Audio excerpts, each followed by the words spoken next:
Hello, everybody. Welcome to our story time.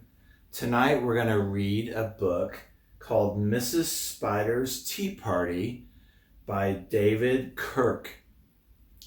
And it's one of my kids' favorites, and now it's one of my grandkids' favorites.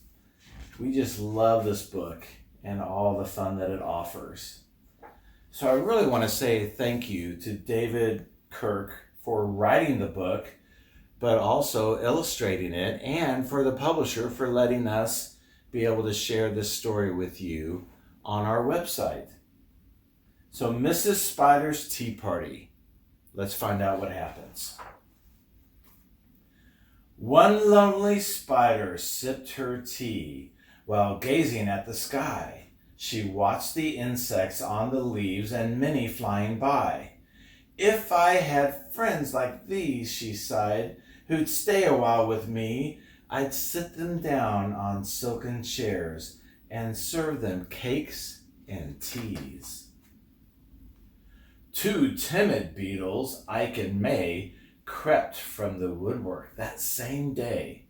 But when Mrs. Spider begged, "Please stay," they shrieked, "Oh no!" and dashed away. Three fireflies flew inside the night, their spirits high, their tails alight. They spied the web and squeaked in fear, "We'd better get away from here." The little trio did not feel they'd care to be a spider's meal.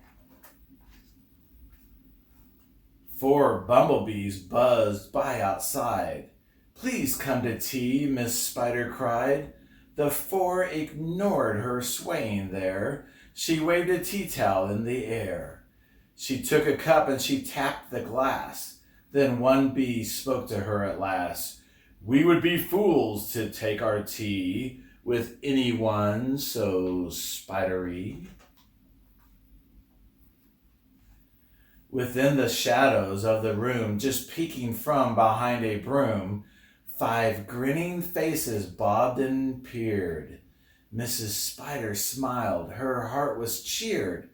Descending for a closer look, she danced into the gloomy nook, but sadly found those jolly mugs belonged, alas, to rubber bugs. Some ants strolled in. They numbered 6, but ants with spiders will not mix. She brewed them tea from hips of roses. The proud platoon turned up their noses.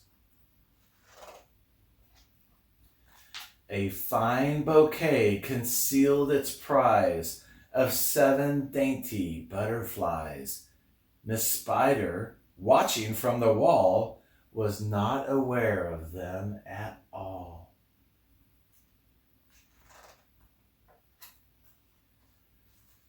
The tree table was set for 8, with saucers, cups, and a silver plate.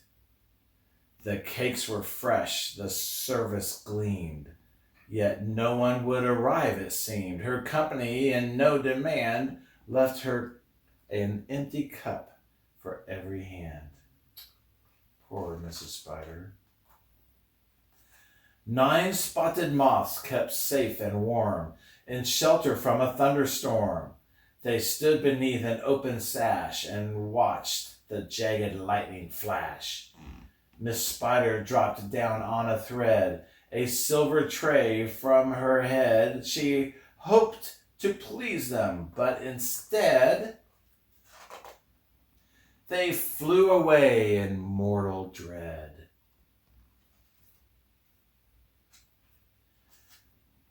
"They've left me all alone," she cried. She dabbed her eyes and sadly sighed. "It's plain no bug will ever stay." Her tears splashed down upon the tray.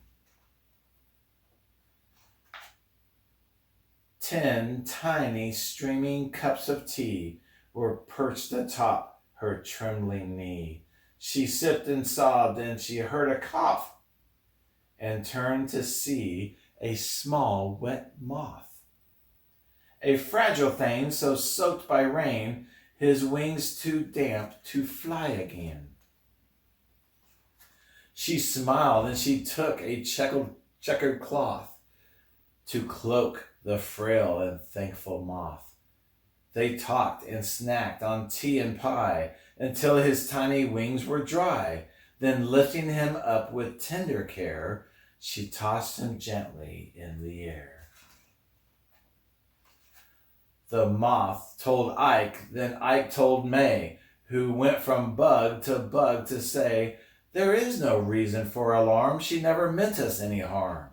So later on that afternoon, assembled in the dining room, 11 insects came to tea to share Miss Spider's courtesy. 12 tender violets in a vase, presented at Mrs. Spider's place, set by her chair so neatly spun, she munched the blossoms one by one. Her friends were glad to watch her feast upon the floral centerpiece. It was a great relief to see she ate just flowers and drank just tea. Mrs. Spider's reputation grew, but before long our hostess knew each bug who crawled or hopped or flew, and all their lovely children too. She finally got her tea party, and the bugs were no longer afraid of Miss Spider. What a happy ending. Mrs. Spider's Tea Party by David Kirk. Thank you so much. Thanks for joining us. I hope you have a wonderful day.